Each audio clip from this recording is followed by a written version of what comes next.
Hey guys, welcome back to Cocktail Combos. Hope you enjoy. Cocktail combos, cocktail combos, cocktail combos, cocktail combos. Hey guys! Hey guys! Welcome to Cocktail Combos, episode 7. We've been on it. Girl, we've been on it. Just Boom, boom, boom, boom. Thank you guys so much for tuning in and listening every once week. again, yes. You know, y'all the real MVP. We appreciate you. You the reason we do this shit. So we're gonna start off with some cock. And by cock, I mean cock hour. Okay? Yes. So our cock hour goes to the asshole of the week. And this week, we're gonna have to give it to Bun B's Intruder. Bun B's Intruder. I know he has a name, but he don't even deserve We're just gonna call him to Intruder. say his name. Okay? But for you to have the audacity to break into someone's home when they there. While they're there. Okay, so this is what he did. He knocked on the door. Bun B's wife apparently opened the door, assumed that it was a delivery person, and he basically told her to give him something of value. She took him to the car, was gonna give him the Audi. Bun B apparently heard some commotion going on from upstairs, came down, and there was some type of shootout. The guy, he left, ended up going to someone's emergency room and has gotten charged with whatever he's gotten charged with. But my thing is, when did people start breaking into houses while people there? What happened to when they go to work or something like that? So it's 2019. I thought that people had more sense. More sense. You know, everybody got cameras around the house. What you're not gonna do is you're not gonna sit here and just bum rush me in my house where I can pay bills, nigga. You got it all twisted, bro. You coming out with more holes than you left. More hoes than you left. Shit, cause me or my husband don't play that shit. I just don't understand it. Don't nothing about it makes sense to me. And I ain't ghetto and I got children. I know Bun B got children. So you coming up in here with me and my children where we lay our head, you leaving more holes than you left with. And you come up in here and trying to go to a hotel, a hospital. trying to treat your wounds. I mean, he deserves to have gotten shot. I don't feel bad. Kudos to you, Bun B, for standing up for your family, your household. Yeah. If you wouldn't have, we'd be talking. You would be the cock hour. Yeah. If you wouldn't have, good job. Sip for you. Sip. Let's take a sip for Take Bun a B. sip for that. So we gonna get to some more cock because apparently, you know, we can never get enough cock. I mean, you just can't. So this is the cock back. Boom. Okay, so the cock back is a clapback of the week, and this week we're gonna have to talk about the fans versus Gabrielle Union. So apparently, she took her stepson to the gay pride parade. Is that it? In Miami. How do you feel about that? Do you think that an 11-year-old, like, that they can decide what their sexuality is at that point? Like, is that an appropriate time to say, okay, yeah, you could be gay? You know, this day and age, I feel like it's a very controversial topic.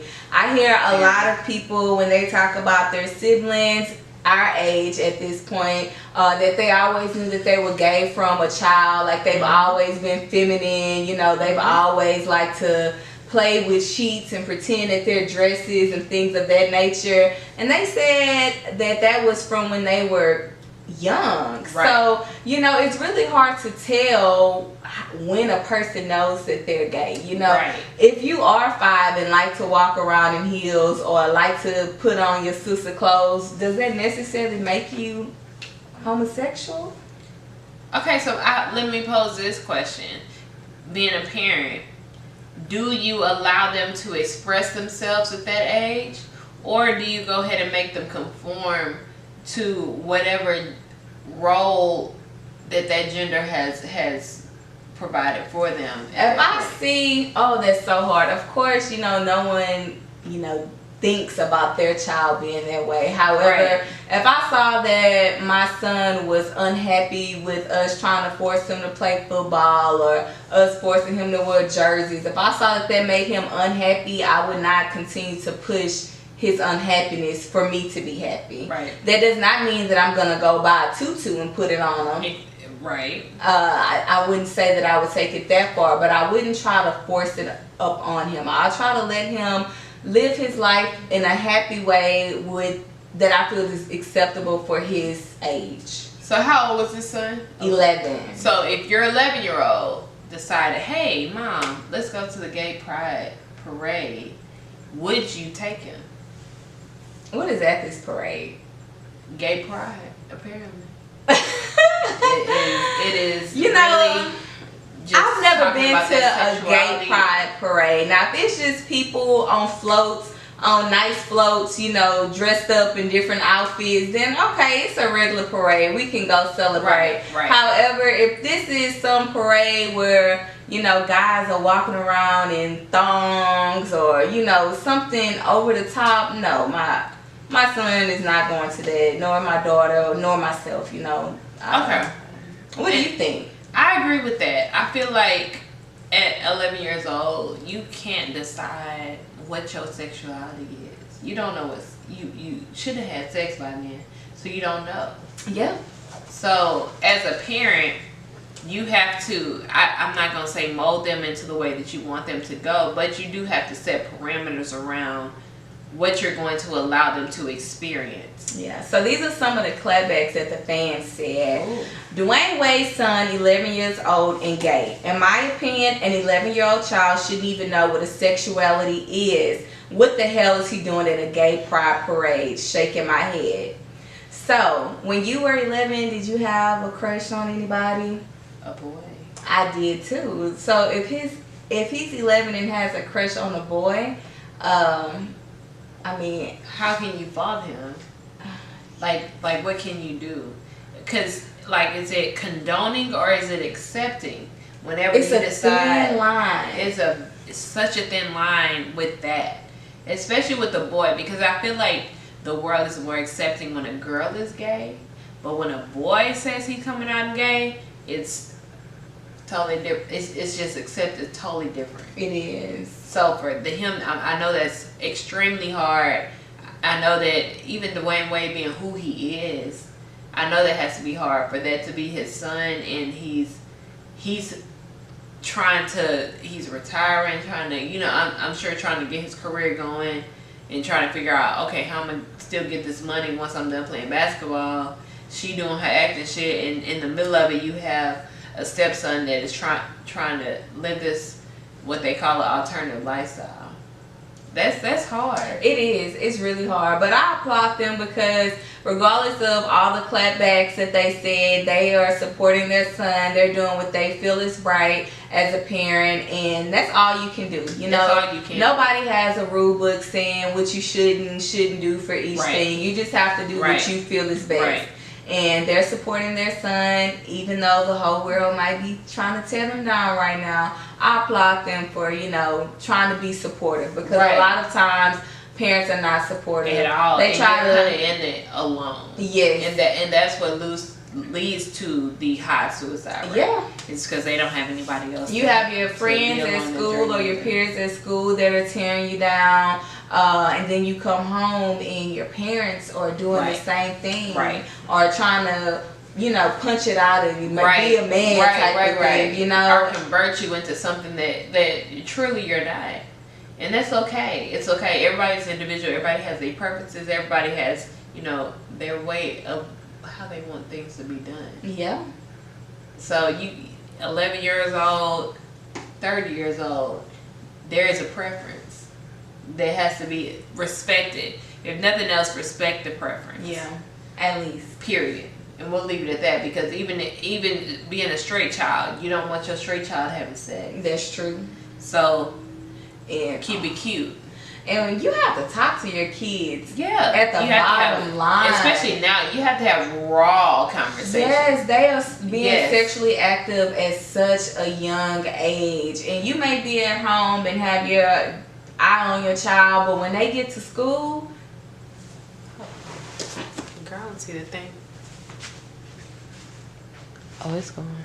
I'll end it. No problem. You have to keep your eye on your child because so much happens at school these days. Girls giving head at school. In the stairwells. There, I go to the. I walked by and I was gonna take a picture for you today.